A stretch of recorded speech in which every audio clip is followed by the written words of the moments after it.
Oi, pessoal. Estamos de volta. André, você tem pergunta, André? Vi que está com a mão ali levantada. Professor, Oi. minha dúvida é o seguinte: a respeito de competência derivada, eu entendi que, por exemplo, deu a sentença, se apela, vai para outro tribunal, lá em Curitiba, né? No caso, aqui no Paraná. Mas a competência regimental, eu não entendi muito bem. Como que Não, porque daí funciona? acabou ficando corrido, né? Oi? Tá. Não, porque daí acabou ficando bem corrido. Vamos lá. Tá. Eu retomo isso, fique tranquilo. Então, vamos lá. A gente tem que pensar que a competência derivada ela é prevista por lei, né? É a lei que prevê competência derivada, que é a competência recursal. É a lei que me diz. O recurso vai ser interposto, a lei que vai estabelecer essa regra, né? O recurso que vai para o STJ, o recurso que vai para o STF, isso está previsto no CPC. Quando eu vou para a competência regimental, eu tenho ali um critério de competência que não é previsto na lei, mas é previsto no regimento interno. Nós temos que nos lembrar que, quando a Constituição trata dos três poderes, artigo 2º da Constituição, ele diz o seguinte: são poderes da União, independentes e harmônicos entre si, o executivo, o legislativo e o judiciário. Cada um desses poderes ele é definido, identificado pela sua função típica, né? O que é essa função típica? É pela sua natureza, pela sua razão de ser, pelo objetivo pelo qual eles foram criados.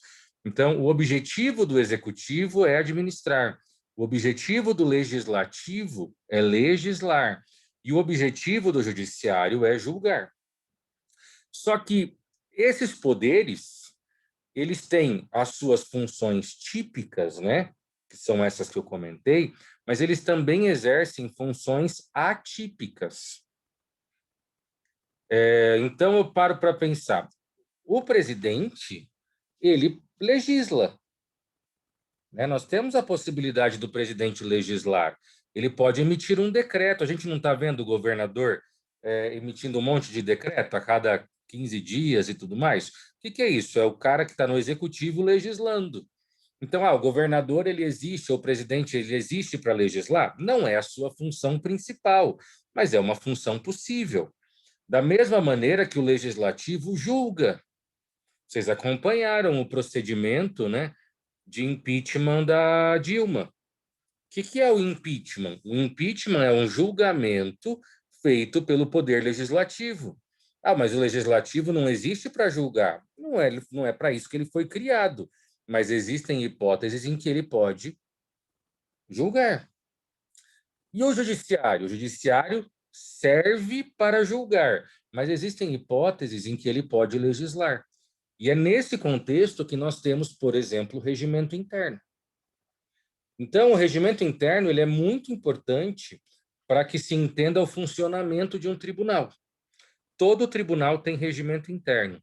E é no regimento interno que vai ter a maneira como será escolhido o relator na hora de julgar um recurso, como que as câmaras ou turmas serão compostas, qual será o tempo em que os desembargadores ou os ministros exercerão a sua permanência naquela turma ou naquela câmara, como será feito o revezamento. Nada disso está no código, tudo isso está em regimento. Porque imagina se o código fosse regulamentar tudo isso, nós teríamos um código imenso, imenso, assim, gigantesco. E aí o regimento interno ele serve para organizar mesmo a maneira como os tribunais vão funcionar. E os regimentos também podem prever regras de competência. Então, nós temos regimentos internos com algumas situações ali previstas. É, ouvi um barulhinho. Nós temos regimento interno com algumas situações previstas com essa natureza de competência mesmo.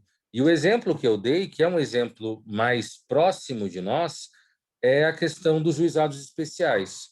No Paraná, né, não sei se você já viu isso, né, já sabe essa situação, nós temos o juizado especial, que antigamente era chamado de juizado de pequenas causas, né? Esse nome ele perdurou até 95, apesar das pessoas continuarem chamando dessa forma, mas desde 95 o nome é Juizado Especial Cível e não Juizado de Pequenas Causas. O juizado tem uma estrutura própria, uma microestrutura própria. Então, os recursos do juizado de primeiro grau, eles não vão para o Tribunal de Justiça, eles vão para a turma recursal, que é o nome do órgão recursal do juizado. Gente, turma recursal é um prédio do lado do TJ, não é bem do lado hoje em dia, hoje em dia o prédio está separado, mas é um prédio em Curitiba só para receber os recursos do juizado. Então, a gente tem essa turma recursal. Funciona como se fosse o Tribunal de Justiça em relação à vara cível. Até alguns anos atrás, nós tínhamos a primeira turma recursal e a segunda turma recursal. Salvo engano, o Tribunal de Justiça do Paraná tem 18 câmaras cíveis, 18 grupinhos. E aí, no âmbito dos juizados, nós tínhamos só duas, a primeira e a segunda turma da turma recursal. E aí percebeu-se, né, como sempre, que o juizado é abarrotado de processo e que essa ideia de celeridade é uma grande mentira, que no juizado o processo é célere, bobagem, pura bobagem. Aí falaram assim, precisamos criar uma terceira turma para tentar dar conta com mais velocidade desses recursos que chegam aqui. E aí eles notaram que boa parte dos processos que tramitam no juizado são ações contra a telefonia, contra TIM, Oi, Vivo, Claro, enfim. E aí eles falaram assim, vamos criar uma terceira turma só para receber os recursos de telefonia móvel ou fixa, enfim, processos contra operadoras de telefonia. E aí criaram uma terceira turma só para receber coisas de telefonia.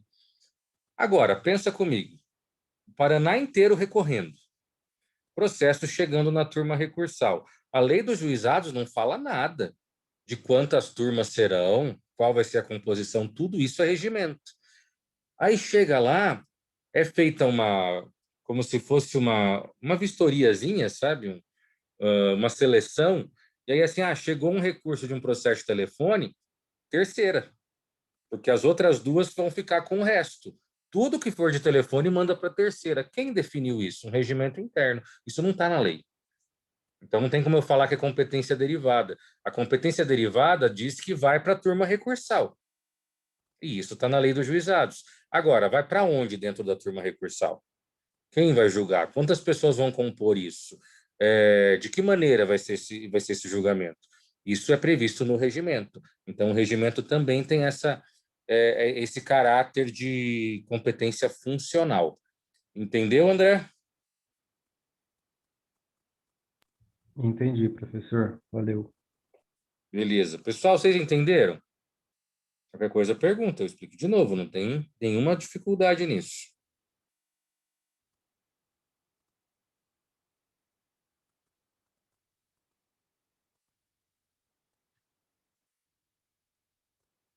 Hein, povo? Responde aí. Tá suave. Ok. Bom, então a gente falou sobre a competência absoluta, são essas três formas. E a relativa? A relativa ela é territorial ou pelo valor da causa. O que é a competência territorial? É onde vai ser Oi? o juiz? É onde vai ser a audiência, no caso? Assim? É onde competência territorial é afixada pelo foro, em razão do foro. Vou anotar isso. Para a gente entender bem essa questão da competência fixada em razão do foro, meus caros, é muito importante eu saber uma diferença, que é foro e juízo. Né? Qual a diferença entre foro e juízo? Foro é comarca, é lugar, sabe? É cidade, território. Juízo é vara, unidade administrativa. Como assim? Apucarana é foro de Apucarana. Só que dentro de Apucarana eu tenho duas varas cíveis, duas varas criminais, eu tenho juizado, Tem vara da infância e juventude, vara da família, vara da fazenda, juizado da fazenda, vara do trabalho, vara federal, tudo isso é juízos. Então, um mesmo foro, ele tem vários juízos. A competência territorial, ela sempre identifica o foro, sempre, porque ela identifica o lugar, ela identifica o território. Então, quando eu leio um dispositivo, um artigo que fala assim, por exemplo, artigo 46 do Código de Processo Civil, ele vai dizer assim, as ações que discutam direitos pessoais ou direitos reais sobre bem imóvel deve ser proposta no foro do domicílio do réu. Isso é uma competência territorial, porque ela é de foro. Foro é lugar, né? Foro é cidade. Então, eu olho, qual é o domicílio do réu? O réu mora em Jandaia do Sul. Então, qual é a competência? Foro de Jandaia do Sul. Agora, a partir do momento em que eu identifico o foro, eu tenho que pensar qual o juízo. Aí vai depender de qual ação que eu estou falando. É uma ação civil? Vara civil. É uma ação criminal? Vara criminal. E assim sucessivamente. Então, a competência territorial, ela sempre estabelece um lugar. Comarca, o foro, é a ideia de foro, tá? Quando eu falo de valor da causa, é uma regra que se esvaziou bastante com o novo código. Porque no código anterior, o processo de conhecimento, ele tinha 2 ritos possíveis. Tinha o rito sumário e o rito ordinário. E uma das diferenças entre o rito sumário e o rito ordinário era o valor da causa. Isso não existe mais. Hoje, nós temos um único rito para o processo de conhecimento, que é o que a gente chama de procedimento comum. Então, não existe mais essa diferença hoje, ficou bem mais simples. Então, falar em valor da causa hoje é pensar em juizado especial, estadual e federal, né? Então, no juizado especial estadual, ele aceita causas de até 40 salários. No juizado especial federal, aceita causas de até 60 salários mínimos. É o que a gente vai ter de valor da causa hoje em dia, né? Juizado especial estadual e juizado especial federal. 40 no estadual, 60 salários no federal. Fora disso, a gente não vai ter discussão de valor da causa como critério de competência. Quais são as diferenças que podemos mencionar na prática entre uma competência absoluta e uma competência relativa? Vou colocar aqui para que você tenha isso anotado, porque isso é bem importante. Competência absoluta deve ser alegada em preliminar de contestação, porém, pode ser suscitada a qualquer tempo. Estou mandando tudo aí. Daqui a pouco chega, que eu vou escrever todas, tá? O juiz pode reconhecer de ofício, não sofre prorrogação.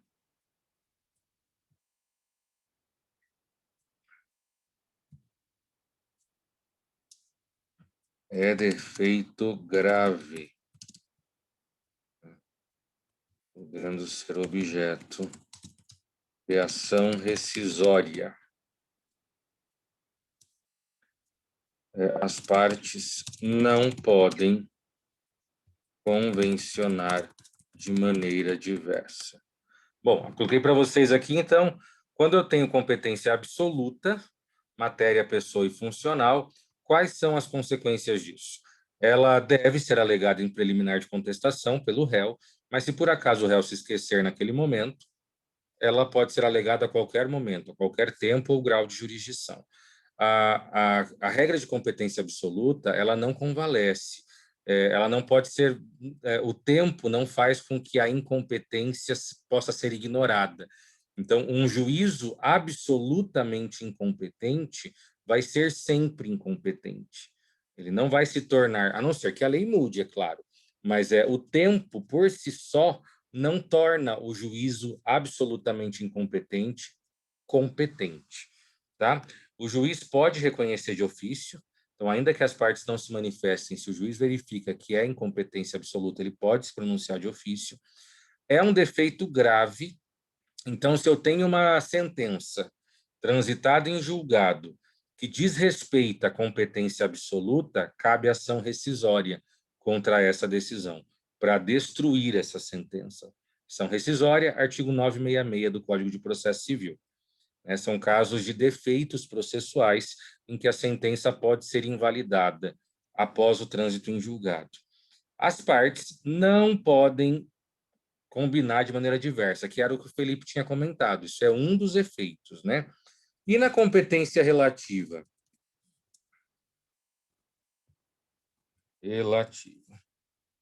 Competência relativa. Como que funciona a competência relativa? Deve ser alegada em preliminar de contestação, sob pena de preclusão e prorrogação da competência. O juiz não pode reconhecer de ofício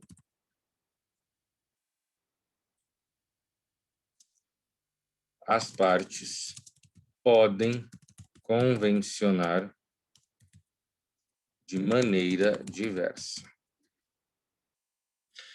Então, competência relativa, né? Ela deve ser alegada em preliminar de contestação. Se o réu não alega nunca mais. Perdeu a chance de alegar. E aí, aquele juízo que até então era incompetente, ele se tornará competente. Isso é a prorrogação de competência. Então, na relativa, é possível validar essa incompetência, sabe? Pelo tempo, o que na absoluta nunca vai acontecer. Então, na relativa, se o réu não alega no momento certo, ele não alega mais, e aquele juízo até então incompetente se torna competente. O juiz não pode reconhecer de ofício, então ele só pode reconhecer se o réu falar, se o réu se manifestar, e as partes podem convencionar de maneira diversa, que é o que acontece muito em contrato, né? Então, vamos imaginar que uma pessoa de Arapongas faz um contrato com uma pessoa de Apucarana. Normalmente, se tivesse ali um descumprimento, essa ação teria que ser proposta no domicílio do réu. E aí dependeria de quem fosse o réu desse caso. Mas eles poderiam colocar lá no contrato, normalmente vai lá no final do contrato, última cláusula, para dirimir eventuais controvérsias decorrentes do presente contrato, elege-se o foro da comarca de Londrina. Mas o que Londrina tem a ver com essa história? Nada. Só as partes quiseram colocar Londrina. E se elas colocaram Londrina, onde tem que ser a ação? Em Londrina. Mas o autor da ação ignorou que tinha essa previsão de Londrina, ignorou, passou por cima e propôs a ação em Apucarana, que é onde o autor mora. Eu, quando for citado como réu, cabe a mim falar, olha, juiz, no nosso contrato está lá escrito que é Londrina, esse processo tem que ir para Londrina. Se eu me manifestar nesse sentido até a contestação, o juiz vai acolher e mandar o processo para Londrina. E se eu não me manifestar? Perdi o prazo. Esqueci. O processo vai ficar em Apucarana. E Apucarana se tornará competente. Certo? Então, essa é a consequência de uma regra de competência relativa. São as consequências, né, de uma regra de competência relativa. Dúvidas até aqui?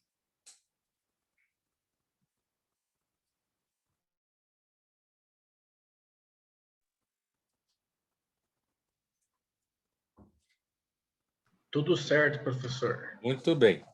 Então, vamos lá. Vamos olhar, então, esse artigo 781, que trata dessas regras de competência no âmbito da execução. Olha o que diz o 781. A execução fundada em título extrajudicial, lembre-se que nós comentamos que estamos tratando da competência da extrajudicial, será processada perante o juízo competente, observando aí as seguintes regras, né? Quais são as regras de competência que nós temos no 781? 1. A execução poderá ser proposta no foro do domicílio do executado, de eleição constante do título ou ainda da situação dos bens a ela sujeitos. Então, nós temos aqui uma previsão muito aberta da regra de competência. Então, onde eu posso propor a minha ação de competência? Onde será válida, né, essa propositura? No domicílio do executado, que é o meu devedor, no foro de eleição, se eventualmente for um contrato, e esse contrato prevê foro de eleição, eu preciso respeitar, ou ainda no lugar em que os bens sobre os quais a execução destina, né, se destina estão. Então, se é uma execução para entrega de coisa certa, uma execução para entrega de um bem, eu posso propor essa ação de execução onde o bem se encontra, né, no lugar em que se encontra um bem. Inciso 2, tendo mais de um domicílio, o demandado, né, no caso o executado, poderá ser demandado no foro de qualquer um deles. Aí é uma regra básica, inclusive, da parte geral do Código. 3, sendo incerto ou desconhecido o domicílio do executado, a execução poderá ser proposta no lugar onde for encontrado ou no foro do domicílio do exequente. Então, o devedor se mudou, algo que acontece bastante, né? Se você pega uma situação de um devedor contumaz, não para em casa. Não é não parar em casa de ficar saindo, é mudar constantemente, porque é uma forma de despistar credor. Então, às vezes, é muito difícil saber onde ele está. Então, o que eu posso fazer? Proponho no domicílio do autor, dizendo ali, demonstrando que realmente ele está se esvaindo. Ou então, se eu descubro que ele está em algum lugar trabalhando e momentaneamente ele está lá, eu proponho lá, ainda que seja em Manaus, entendeu? Mas aí fica a meu critério. Aí é uma questão de bom senso, né? Se eu posso propor no meu domicílio, para que eu vou propor ação em Belém, né? Às vezes quando é muito, muito longe. Mas, enfim, é uma possibilidade de escolha. Inciso 4. Havendo mais de um devedor com diferentes domicílios, a execução será proposta no foro de qualquer deles. A escolha do exequente. Pense em um título que tenha fiador, que tenha avalista. E aí você tem lá 2 executados, 2 devedores, mas cada um mora numa cidade. Escolha uma das 2 cidades. Fique à vontade, você como exequente, né? E 5, a execução pode ser proposta no foro do lugar em que se praticou o ato, ou em que ocorreu o fato que deu origem ao título, mesmo que nele não mais resida o executado. Então, aqui você percebe, jovem, que a regra de competência na execução ela é muito mais ampla, muito mais facilitada do que a regra de competência da ação de conhecimento, em que eu pego, aqui eu tenho um artigo para falar disso, na ação de conhecimento eu tenho do 46 ao 53, e um artigo 53 com vários incisos, diga-se de passagem. Então, a competência no processo de conhecimento ela é bem mais chatinha, sabe? Bem mais. Eu tenho que ter muito mais atenção para identificar. Aqui não. É extremamente ampla a possibilidade de competência na execução extrajudicial. Extremamente ampla. Então, acaba sendo muito difícil, né, errar, porque basta a leitura do artigo 781. Né? Olha aqui, escrevi uma palavra errada. A gente só vê depois que posta, né? E já postei para vocês o material. Mudei o slide, a primeira coisa que eu vi foi esse executo. É executado, tá? Depois eu tenho que corrigir isso. Foro de eleição, né? É a regra geral. Então, quando eu tenho a figura do foro de eleição prevista no contrato, eu tenho que observar a regra do foro de eleição. Caso não tiver foro de eleição, aqui eu estou meio que resumindo a regra. Qual que eu vou aplicar? Domicílio do executado, primeiro, o lugar onde os bens se encontram, ou o lugar em que ocorreu o fato ou o ato que deu origem ao título, né? No caso do executado não ter domicílio. Então, eu posso seguir essa ordem para facilitar a identificação. Então, verifico, o meu título executivo ele tem foro de eleição? Se for um contrato, muito provavelmente terá. Mas se for um cheque, não tem. Uma nota promissória, uma duplicata, não tem foro de eleição. Então, aí o que eu faço? Domicílio do executado? É a próxima regra. Só Deus sabe onde o executado está, né? Ou tem executado, mas eu tenho bens para que ele me entregue que não estão com eles. É um bem imóvel. Então, no lugar do bem imóvel.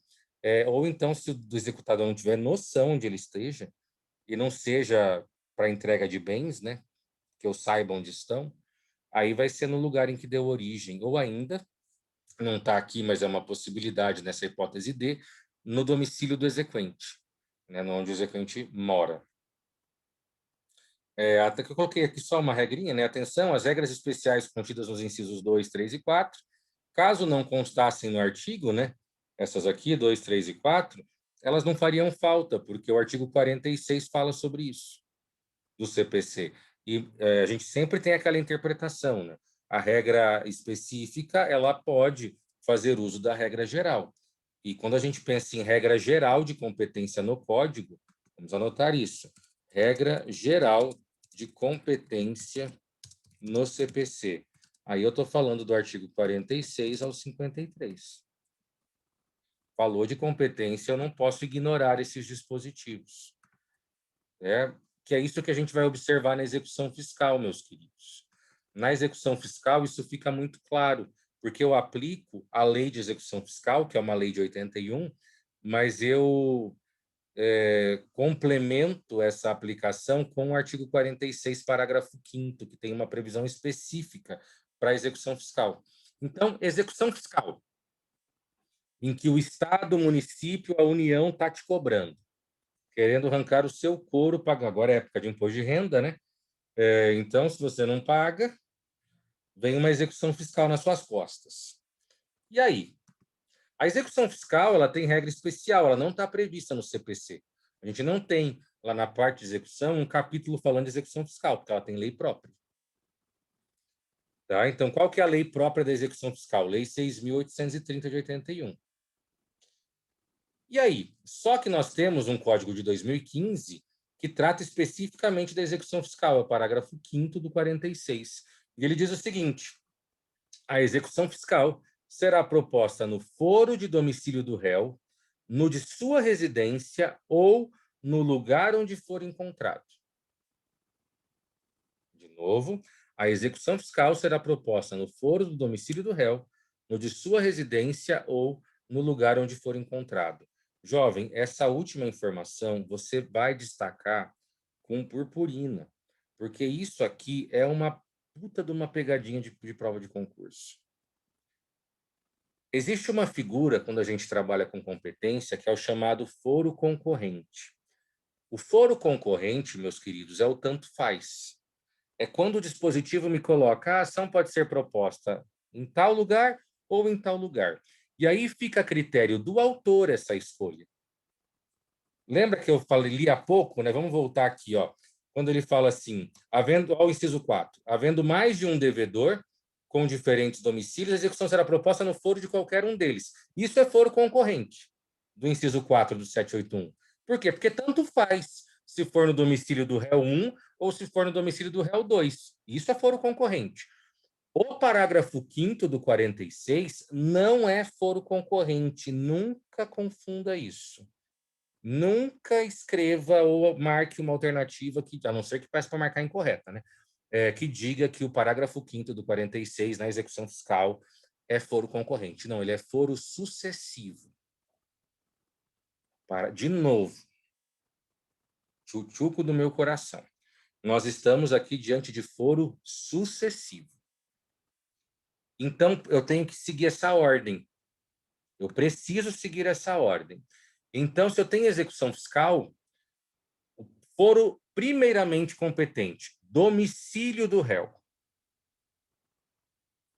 Não sei qual é o domicílio do réu, mas eu tenho a residência. Se eu não consigo propor no domicílio do réu porque eu desconheço, então, residência do réu. Não sei também, no lugar em que eu achei o infeliz. Está lá transitoriamente em um lugar, achei ele lá, morando num hotel, não interessa, eu entro com a ação lá. Aqui você vai precisar lembrar, só um pouquinho, Felipe, aquela distinção que você viu lá em Civil 1 de domicílio e residência. A gente não pode confundir domicílio e residência. A ideia de residência é uma ideia momentânea de onde a pessoa reside, onde ela está ali dormindo, enfim, vivendo, ainda que transitoriamente. Domicílio tem a ver com domicílio eleitoral. Porque, por exemplo, eu voto em Astorga até hoje. Eu me casei, antes morava em Astorga, mudei para Arapongas. A minha residência hoje é Arapongas, mas o meu domicílio é Astorga, porque ele está atrelado ao meu domicílio eleitoral.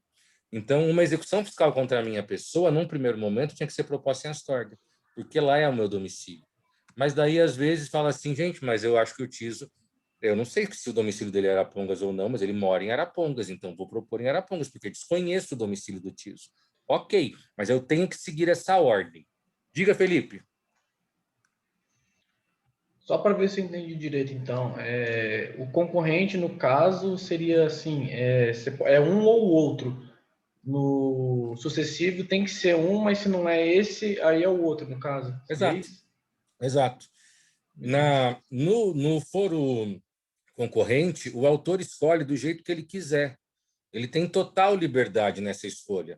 No sucessivo, não. Ele tem um primeiro que ele precisa respeitar. Se ele não souber esse primeiro, aí ele vai para o segundo, entendeu? É essa questão da ordem sucessiva mesmo. Existe uma preferência, o que não tem no concorrente. Beleza? Suave, suave. Então, coloquei aqui também, né, a regra de conexão, né? E a conexão? Lembra da conexão, artigo 55 do CPC? Né? Reputam-se conexas as ações quando lhes for comum a causa de pedir ou o pedido. Né? Artigo 55, caput diz isso. Reputam-se conexas as demandas quando lhe for comum o pedido ou a causa de pedir. O que é isso? Se eu tenho ações que têm lá o mesmo pedido ou a mesma razão de pedido, né, que é a causa de pedir, o mesmo fato e fundamento jurídico, o juiz pode entender que essas demandas são conexas e tem que ser demandas no plural, porque o próprio caput do artigo 55 diz, né, reputam-se conexas duas ou mais ações, quando lhes for comum o pedido, a causa de pedir ou pedido. Então, eu tenho que ter pelo menos duas ações para ter conexão. Se eu tenho essas duas ações muito parecidas em relação ao pedido ou em relação ao motivo de terem sido protocoladas, o juiz pode entender e reconhecer a conexão. Qual a consequência disso? Ele reúne essas ações para julgamento conjunto. A ideia é dinamizar. E para que ele vai perder tempo com dois processos que são muito parecidos? Ele junta os dois, três, os que tiverem ali, para dar uma decisão só para todos. Fica muito mais fácil, né? É possível conexão na execução? Sim, é perfeitamente possível conexão na execução. Também uma pegadinha boa, viu, de prova. E aí o próprio artigo 55 vai falar sobre isso no seu parágrafo 2º, incisos 1 e 2. Olha o que diz o inciso 1. É possível a conexão, a execução de título extra e a ação de conhecimento relativa ao mesmo ato jurídico. Jovem, presta atenção no tio. Isso era uma coisa que não era possível no código anterior. Antes, a conexão ela acontecia execução com execução, conhecimento com conhecimento. Hoje, a gente tem essa possibilidade de conexão de uma ação de execução com uma ação de conhecimento, desde que ambas sejam provenientes do mesmo ato jurídico. Vou te dar um exemplo bem simples para que isso aconteça. Eu comprei, comprei uma TV e eu passei cheques. O cara me parcelou em 10 vezes a televisão. Era uma televisão fodástica e tal. Me parcelou em 10 vezes. E eu passei 10 cheques para o cara. Não paguei nenhum. E ele, na expectativa de receber, esperou os 10 meses. Após 10 meses, ele não consegue executar os 10 cheques. Porque cheque prescreve com 6. E aí tem a apresentação, vamos imaginar que seja uma apresentação de 30 dias. Ele vai conseguir executar 7. E 3.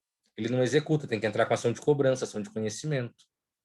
Mas elas são oriundas do mesmo ato, que é o ato de compra e venda.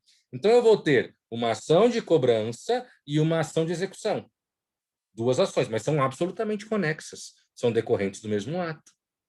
E isso, o Código atual foi muito feliz em deixar essa possibilidade.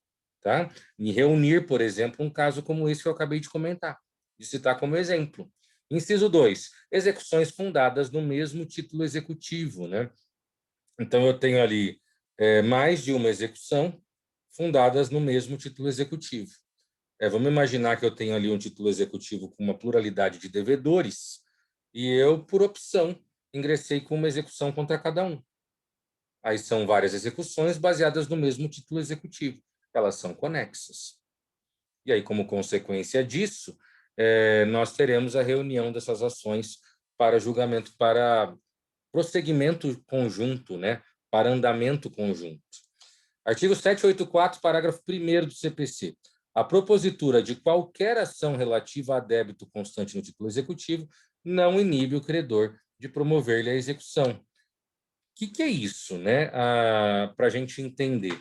Vamos imaginar que eu tenho um crédito para receber do Joaquim. O Joaquim me deve, e existe um título executivo. Mas o Joaquim é mais rápido do que eu e ingressa com uma ação querendo declarar a nulidade do débito dele porque eu sou supostamente agiota. E ele já pagou juros, e já pagou, com todos os juros que ele pagou, ele já pagou a dívida. Então, ele ingressou com uma ação para discutir a dívida que está no título que eu tenho, que reconhece que ele é devedor. O fato dele ter ingressado com essa ação contra mim não me proíbe, não me inibe de entrar com execução contra ele. Eu posso, ele fez isso, eu meto a execução contra ele, está tudo certo. É isso que trata o parágrafo 1º. Se eu tiver qualquer discussão sobre aquele débito, se existe um título executivo, uma possibilidade de ação executiva, mete o pau e entra com a execução. Certo? Para a gente fechar, né? 2 minutos, senhor. E eu achando que ia ver o material todo. Importante também, isso também é pergunta, tá? Bem pergunta de provinha de concurso. Quando a gente fala de conexão, grava isso, jovem. O código adotou a teoria materialista. Professor, eu não sei o que é isso, não lembro. Se você só lembre, então, que é teoria materialista para falar de execução, você já acerta a questão. Mas claro que aqui você vai aprender o que é isso, né? A conexão, ela exige para sua verificação o mesmo pedido ou a mesma causa de pedir, entre essas várias demandas. Só que pela teoria materialista, eu não preciso observar isso como uma regra absoluta. Pode ser uma causa de pedir um pouco diferente ou um pedido um pouco diferente. Eles não precisam ser necessariamente iguaizinhos. Basta que haja uma relação jurídica muito próxima, uma relação jurídica muito parecida, uma discussão jurídica extremamente semelhante, sabe? Isso é suficiente para a teoria materialista e para gerar uma conexão. Porque se eu for ler o CPC, vai dar a entender que eu preciso ter exatamente o mesmo pedido, o mesmo valor. E não é assim. Ou exatamente a mesma história, mas são pessoas diferentes, então a história pode ter um viés que pende para algum lado. Então, não necessariamente tem que ser igualzinho, sabe? Basta ser uma discussão muito próxima, em que verifique ser oportuno o julgamento conjunto. Beleza, meus caros? Sobrevivemos? Se manifestem correndo, menos de 1 minuto. Tudo certo? Sim. Muito bem. Voltamos semana que vem, então. Muito obrigado. Boa noite para todos. Beijos e abraços. Tchau, tchau. Falou, Tiso. Falou, Falou. Moacir.